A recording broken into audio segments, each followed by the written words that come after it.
Di navçeya Sûriya Amedê hêj dûsit sivîlên ku di jêrzemînan de asêmane nehatine rizgar kirin. Himparêzerên Amedê ji bo 4 kesên ku li Sûrê asêmane serî li dadgeha mafê mirovan a Ewropayê û dadgeha Makezagonê ya Tirkiyeyê dan.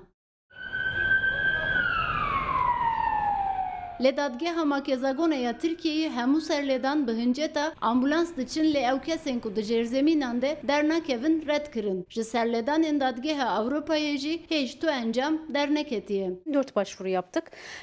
Bu yaptığımız 4 başvurudan örneğin Me heta niha ji bo 4 kesan serî lêdaye.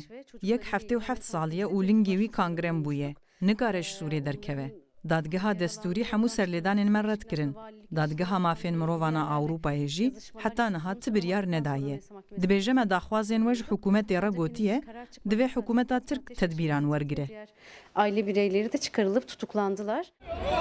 Parêzerên ku serlêdan kirine dibêjin dadgeha Makezagonê ya Tirkiyeyê li gorî rapor û agahiyên walîtiyê biryar dide. Dadgeh raporên saziyên sivîl li ber çavan nagire. Anayasa Mahkemesi دادگاه دستوریه ترکیه لگوری آگاهی و بلگین والتیه تفدگره لگوری ما اف در حقوقیه که مزنه لورا امش بوم روف نمرن سر لیدان دکن و ام دخوازن دادگاه مداخله ویره و شبکه هکه دادگاه مداخله نکه و اف مروف نکار بن جوی دریب ساغی در کفن دکی بر پرسیار به referans alarak Li gorî agahiyên ku parêzeran da du kesên ku di jêrzemînan de asêmane heftê û 5 û heftê û heft salî ne. Di nava müvekkîlên parêzeran de jinek û du zarokên wê jî hene.